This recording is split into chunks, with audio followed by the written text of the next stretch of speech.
Hi friends, welcome to my channel. ಗಂಟಲಿನಲ್ಲಿ ಏನಾದರೂ tonsil ಆದರೆ ಅಥವಾ ಎಷ್ಟೇ ನಾವು ಮದ್ದು ಮಾಡಿದರೂ ಗಂಟಲು ನೋವು ಕಡಿಮೆ ಆಗುವುದಿಲ್ಲ ಅಂತ ಹೇಳಿದರೆ ನಾನೊಂದು ಸರಳವಾಗಿ ಮನೆಯಲ್ಲಿ ಮಾಡುವಂಥ ಚಿಕಿತ್ಸೆಯನ್ನು ಹೇಳ್ತೇನೆ, ಮನೆಮದ್ದನ್ನು ಹೇಳ್ತೇನೆ. ಅದು ತುಂಬ ವರ್ಕ್ ಆಗಿದೆ. ಯಾಕೆಂದರೆ ನನಗೂ ಕೂಡ ಈ ಥರ ಗಂಟಲು ನೋವಿತ್ತು. ಎಷ್ಟು ಮದ್ದು ಮಾಡಿದರೂ ಅದು ಕಡಿಮೆನೇ ಆಗ್ತಾ ಇರಲಿಲ್ಲ. ಅದಕ್ಕೆ ನಾನು ಸಿಂಪಲಾಗಿ ಮನೆಯಲ್ಲೇ ಸಿಗುವಂಥ ಒಂದು ಹೋಮ್ ರೆಮಿಡೀಸನ್ನು ಮಾಡಿಕೊಂಡೆ. ಅದರಿಂದ ನನಗೆ ತುಂಬ ಒಳ್ಳೆಯ ರಿಸಲ್ಟ್ ಸಿಕ್ಕಿದೆ. ಹಾಗಾಗಿ ಆ ವಿಡಿಯೋವನ್ನು ನಿಮ್ಮ ಜೊತೆ ಶೇರ್ ಮಾಡಬೇಕು ಅಂತ ಅಂದ್ಕೊಂಡಿದ್ದೇನೆ. ಆ ಮನೆಮದ್ದಿಗೆ ಬೇಕಾಗುವಂಥ ವಸ್ತುಗಳು ಯಾವುವು ಎಂದರೆ, ಈ ಮಾವಿನ ಮರದ ಚಿಗುರನ್ನು ತೆಗೆದುಕೊಳ್ಬೇಕು. ಇಲ್ಲಿ ನೀವು ವಿಡಿಯೋದಲ್ಲಿ ಏನು ನೋಡ್ತಿದ್ದೀರಿ ನೋಡಿ, ಇಂಥ ಚಿಗುರನ್ನು ತೆಗೆದುಕೊಳ್ಬೇಕು. ಆಗ ತಾನೇ ಬಂದಂಥ ಚಿಗುರನ್ನು ತೆಗೆದುಕೊಂಡು ಪ್ರತಿದಿನ ಬೆಳಗ್ಗೆ 2 ರಿಂದ 3 ಎಳೆಯನ್ನು ಸರಿಯಾಗಿ ಇದನ್ನು ತೊಳೆದು ಸರಿಯಾಗಿ ಜಗಿದು ನುಂಗಬೇಕು. ಇದರ ರಸವನ್ನು ನುಂಗಬೇಕು. ಇದನ್ನು ಪ್ರತಿ ದಿನ ನೀವು ಮಾಡೋದ್ರಿಂದ ನಿಮಗೆ ಗಂಟಲಿನಲ್ಲಿ ಏನು ನೋವಿದೆ ನೋಡಿ, ಅದು ಸ್ವಲ್ಪ ಸ್ವಲ್ಪ ಕಡಿಮೆ ಆಗ್ತಾ ಬರುತ್ತೆ ಮತ್ತು ಕಂಪ್ಲೀಟಾಗಿ ಇದು ಕ್ಯೂರ್ ಆಗುತ್ತೆ. ಇದರಲ್ಲಿ ಯಾವುದೇ ರೀತಿಯಾಗಿ ನಿಮಗೆ ಸೈಡ್ ಎಫೆಕ್ಟ್ಸ್ ಇರೋದಿಲ್ಲ. ಆರೋಗ್ಯಕ್ಕೂ ತುಂಬಾ ಒಳ್ಳೆಯದು. ಹಾಗೆ ನಮ್ಮ ಬಾಯಿ ಕೂಡ ಫ್ರೆಶ್ ಆಗಿರುತ್ತೆ. ಪ್ರತಿ ದಿವಸ ಇದನ್ನು ಮಾಡಬೇಕಂದ್ರೆ ಅದು ಗುಣ ಆಗೋ ತನಕ ನೀವು ಮಾಡ್ತಾ ಬಂದರೆ ಇದರಿಂದ ಖಂಡಿತವಾಗಿ ರಿಲೀಫ್ ಸಿಗುತ್ತೆ. ನಾನು ಕೂಡ ತುಂಬ ಹಣ ಖರ್ಚು ಮಾಡಿದ್ದೇನೆ ಗಂಟಲು ನೋವಿಗೆ. ಎಷ್ಟು ಮದ್ದು ಮಾಡಿದರೂ ಕಡಿಮೆನೇ ಆಗ್ತಾ ಇರಲಿಲ್ಲ.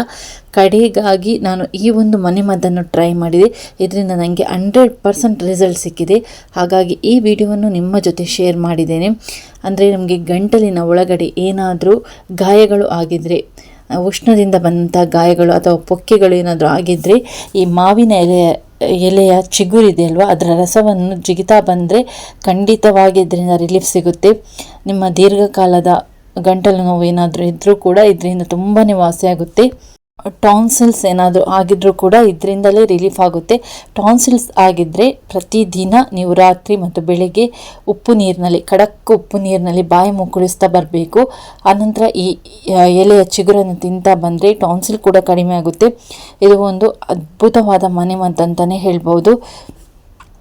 ವೀಕ್ಷಕರೇ, ನಿಮಗೆ ಈ ವಿಡಿಯೋ ಇಷ್ಟ ಆದರೆ, ಇಂಥ ಮನೆಮದ್ದುಗಳು ಇಷ್ಟ ಆದರೆ ದಯವಿಟ್ಟು ನನ್ನ ಚಾನಲನ್ನು ಸಬ್ಸ್ಕ್ರೈಬ್ ಮಾಡದೆ ನೋಡ್ತಿದ್ದೀರಾ ಆದರೆ ಸಬ್ಸ್ಕ್ರೈಬ್ ಮಾಡಿಕೊಂಡು ವಿಡಿಯೋ ನೋಡಿ. ವಿಡಿಯೋ ಇಷ್ಟ ಆದರೆ ಲೈಕ್ ಮಾಡಿ. ಹಾಗೆಯೇ ಈ ವಿಡಿಯೋವನ್ನು ಹೆಚ್ಚಿನ ಜನರೊಂದಿಗೆ ಶೇರ್ ಮಾಡಿ. ಇದರಿಂದ ತುಂಬ ಜನರಿಗೆ ಹೆಲ್ಪ್ ಆಗುತ್ತೆ. ಕೆಲವೊಂದು ಸಲ ಮನೆಮದ್ದೇ ನಮ್ಮ ಉಪಯೋಗಕ್ಕೆ ಬರುವಂಥದ್ದು. ತುಂಬ ಜನ ಇವಾಗ ಹೇಳುವ ಹಾಗೆ ಮನೆಮದ್ದುಗಳು ಯಾವುದು ಪ್ರಯೋಜನಕ್ಕೆ ಬರುವುದಿಲ್ಲ ಅಂತ ಹೇಳ್ತಾರೆ.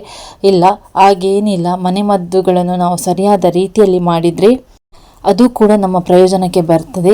ಹಾಗೆ ಇಂಗ್ಲೀಷ್ ಮೆಡಿಸಿನ್ ಯಾವತ್ತೂ ಆರೋಗ್ಯಕ್ಕೆ ಒಳ್ಳೆಯದಲ್ಲ.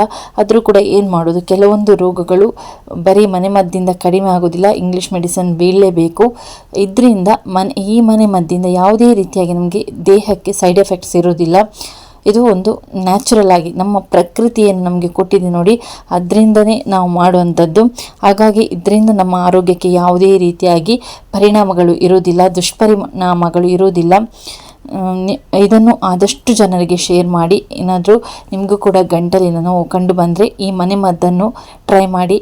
ನಿಮಗೆ ಇದರ ರಿಸಲ್ಟ್ ಸಿಕ್ಕಿದೆ ಆದರೆ ದಯವಿಟ್ಟು ಕಮೆಂಟ್ ಸೆಕ್ಷನಲ್ಲಿ ತಿಳಿಸಿ. ಮತ್ತೊಂದು ಹೊಸದಾದ ವಿಡಿಯೋದೊಂದಿಗೆ ನಾನು ನಿಮ್ಮನ್ನು ಭೇಟಿಯಾಗ್ತೇನೆ. Thanks for watching.